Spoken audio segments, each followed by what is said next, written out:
Bom dia, boa tarde, boa noite, não sei que horário que você vai assistir essa aula, né? Infelizmente estamos terminando aí a disciplina, né? Então a gente programou para hoje uma revisão, assim, um bate-papo de tudo que nós tratamos. Os senhores vão estar próximo aí da avaliação que os senhores têm que fazer, cujo conteúdo é todo esse material, né? Então a gente vai só recapitular o que foi falado. Tem como fonte de informação para vocês aí o guia e as próprias aulas que nós gravamos. Eu acho que tá bom, mais as atividades que os senhores executaram, tá tudo bem caminhando, né? Numa primeira aula, o que nós fizemos? Nós fizemos a definição, fizemos algumas definições de criatividade, passamos por várias definições, cada um no seu campo. Você lembra que tinha aquela ideia que cada um puxa para o seu lado, né? Pensando em termos de criatividade. Os caras da administração dão uma definição para a administração, os caras da psicologia dão uma definição para eles, o que seria criatividade, né? E aí esse foi o primeiro momento que nós fizemos, né? Depois, definições à parte, o que a gente partiu?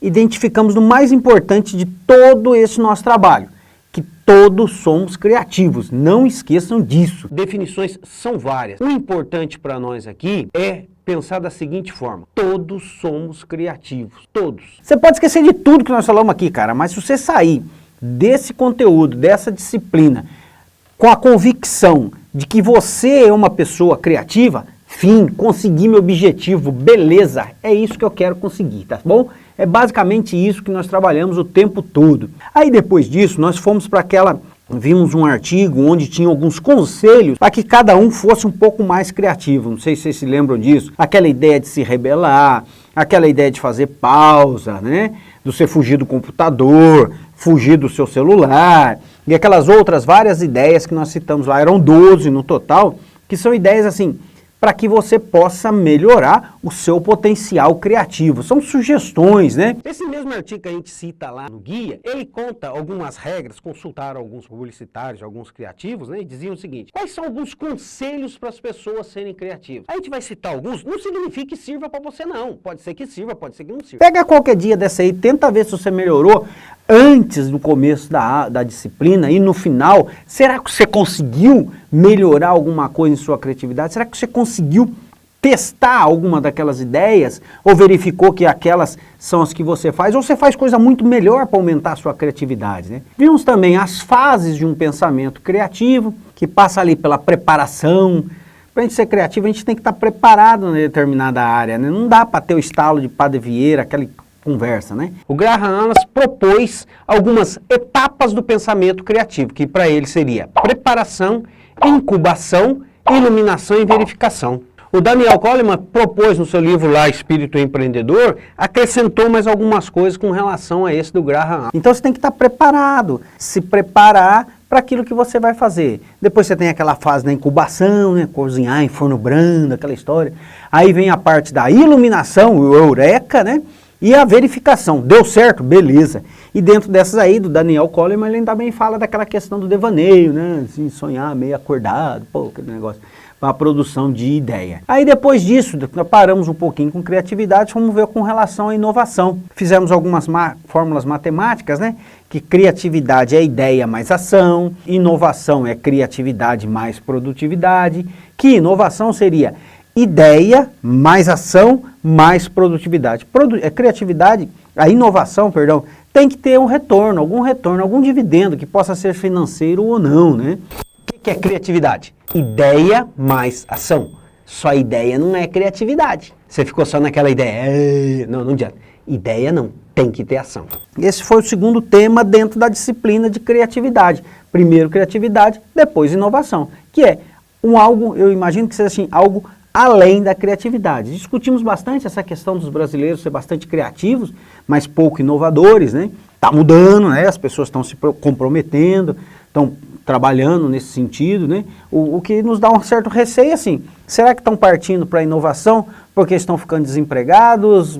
Bom, de qualquer forma, a gente precisa dar esse start aí, começar a ser mais inovador, produzir algum dividendo com as nossas ideias, que são brilhantes, não tenham dúvida disso, né? Depois disso, nós fomos aí pensar sobre a questão da cultura de inovação numa empresa, numa determinada instituição. As pessoas precisam ter uma determinada cultura de inovação que favoreça o processo inovador, que favoreça o processo criativo. Do que, afinal de contas, seria essa cultura de inovação? A gente vai tentar dar uma pincelada nesse capítulo aqui, o que que é, não sei se nós vamos chegar a alguma conclusão relacionada a isso aí. Não adianta baixar um decreto, colocar lá no mural, a partir de hoje todo mundo aqui dessa instituição vai ser criativo e inovador. Cara, não dá, não tem jeito, não tem como fazer isso. Precisa criar um ambiente. Aí citamos alguns exemplos, no caso da Google ou outras empresas, que favorece, né, desconstrói toda essa ideia do cara maquinal que vai lá perto de... Antigamente batia o cartão, né? Você nem sabe mais o que é isso, né? Hoje você põe o dedinho lá, faz o cartão, né? Faz o seu ponto, essa coisa. Você passa ali 8 horas trancado dentro daquela instituição, daquele determinado trabalho seu. Como é que você vai ter tempo de ser inovador? Não dá, né? Não tem jeito. Fica mais difícil de você fazer isso. Aí falamos de umas 7 fontes de inovação de Peter Drucker, né? Peter Drucker dizia o seguinte, que as fontes de inovação seriam o inesperado, né? A incongruência, a gente fala aí de alguns outros, né? Que são relacionadas justamente ao nosso processo de inovação. São fontes de inovação. Existem as fontes de inovação inesperado, principalmente dessa questão do inesperado, tem o sucesso inesperado e o fracasso inesperado também. Você se preparou e não deu certo, né? E não deu certo o seu trabalho. Então o que que faz? Você tem que aproveitar isso como fonte de inovação, beleza? Vamos mudar aí. E aí a gente está pensando em inovação, está pensando sempre aí nessas questões dessas 7 fontes de inovação do Peter Drucker, né? E existe aquelas fontes de inovação que não tem relação dentro da instituição, você não pode fazer nada por ela, cara. Por exemplo, conhecimento novo, ele demanda tempo, demanda laboratório, demanda custo, né? E nem sempre você sabe se vai dar certo. A mobilidade, a mudança de consciência das pessoas, você não tem como mexer nisso, você tem que aproveitar como fonte de inovação. As pessoas não aceitam mais facilmente, né, determinadas situações, elas criam seus problemas, aí, criam suas revoltas e não fazem mais, né? Você está vendo agora aí essa questão, neste momento, estamos em 2018, estamos diante de uma eleição, não sei quanto tempo essa disciplina vai ficar no ar, pode ser que até a próxima eleição ainda a gente vai estar falando sobre isso. Mas as pessoas se posicionaram, cada uma nos seus pontos de vista, né? E assim, o que que acontece? As próprias instituições, quando se posicionam, elas correm o risco de serem deixadas de lado pelos que se posicionam de outra forma, né? Nós estamos vendo algumas empresas, estamos vendo lojas que estão se posicionando dentro de um parecer, e para você que é de outro, o que que você faz? Você só encontra defeito naquela situação. Você fala assim, eu estou vendo casos aí, por exemplo, de uma determinada instituição NXYZ que apoia uma determinada pessoa que eu não sou favorável. Eu prometi para minha esposa, nunca mais vou pôr o pé nesse lugar. E é assim que acontece, isso é mudança de percepção. Você não tem muito como fazer isso. Exato, muda aí.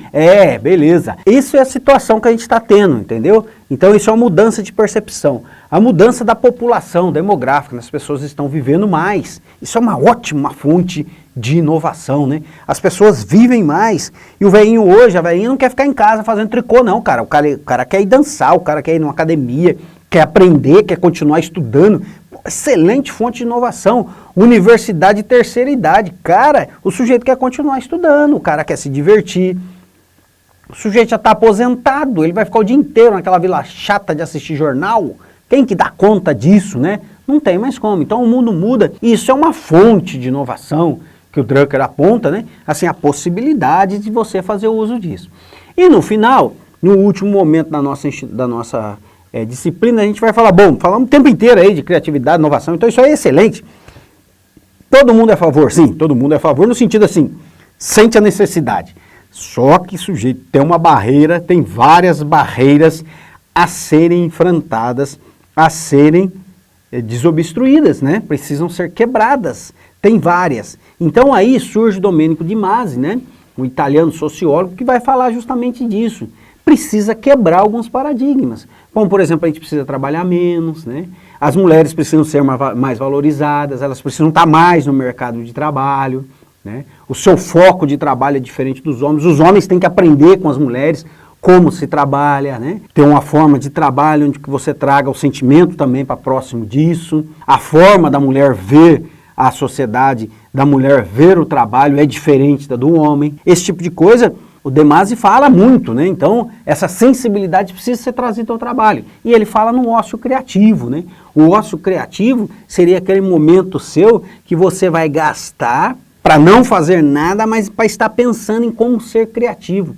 Você criar nesses momentos, né? Você aproveitar esses momentos. Ele diz o seguinte, se você não tem um tempo para você, que nós já falava lá atrás, né, nessa questão de melhorar a sua criatividade, se você não tem um tempo para você, significa que você está fadado ao insucesso, né, cara? Porque não tem jeito. Você vai ver aí só no robótico, só no automático, como quem diz, né? Acordo de manhã todo dia, faço isso. Você não faz nada de diferente, né? E dizem, se o único tempo que você tem por ser é aquele momento que você está fazendo suas necessidades fisiológicas, cara, você já morreu e não sabe, velho. Presta atenção aí no que você está fazendo. E o De Masi é muito enfático nesse assunto. A gente precisa trabalhar menos. A gente tem que trabalhar mais com a cabeça. Quem faz essa parte manual, isso é máquina. Máquina que faz isso. A automação, segundo ele, tem que ser cada vez mais trabalhada no sentido de que, assim, as máquinas precisam fazer as coisas para nós, mas pensar é a nossa conta. Tá? Isso é por nossa conta. É a nossa condição sine qua non, né, de ser humano, aquele sujeito que pensa. E pensar quer dizer ser criativo. Gente, foi essa aula que nós tivemos aí com vocês. Tivemos ainda uma entrevista com o professor Lucas, falando sobre a relação criatividade e empreendedorismo. Tivemos com o professor Ariovaldo uma outra questão muito importante, a criatividade e a inovação e a questão da ética, né? Ter ética na sociedade, ter ética, ser pessoa ética, né? Eu acho que é muito importante isso. Mas o mais interessante de tudo que nós trabalhamos aqui, sai dessa aula acreditando que você é um cara criativo, bicho, tá? Entenda isso. Você não precisa ser uma pessoa exótica para você ser criativo. Você não precisa estar fazendo jornalismo, publicidade. Você pode estar fazendo uma engenharia que você é um sujeito criativo. Eu nem falo em arquitetura, né? Porque obviamente o arquiteto já é. A gente já tem aquele codinome de pessoa criativa, né? Mas nós, assim, que somos engenheiros, somos mais, assim, trancudo, né? Aquele 2 mais 2 são 4. Não, a gente precisa ser criativo também. Criativo em todos os momentos do nosso dia. Desde como achar um momento para você fazer uma caminhada, fazer uma atividade física, até elaborar grandes planos, grandes projetos. Gente, eu acho que é isso, eu só tenho a agradecer para vocês. Muito obrigado aí pela paciência e compreensão durante esse período da nossa disciplina. Guarde sempre, você é um sujeito criativo, né? E eu acho que é isso que a gente queria deixar de mais importante para vocês, que você seja criativo na resolução de cada um dos seus problemas diários e de problemas de projeto, sei lá, alguma coisa mais envolvente, tá? Então, é exatamente isso que a gente queria, tá bom? Muito obrigado, fui, acabou, tchau!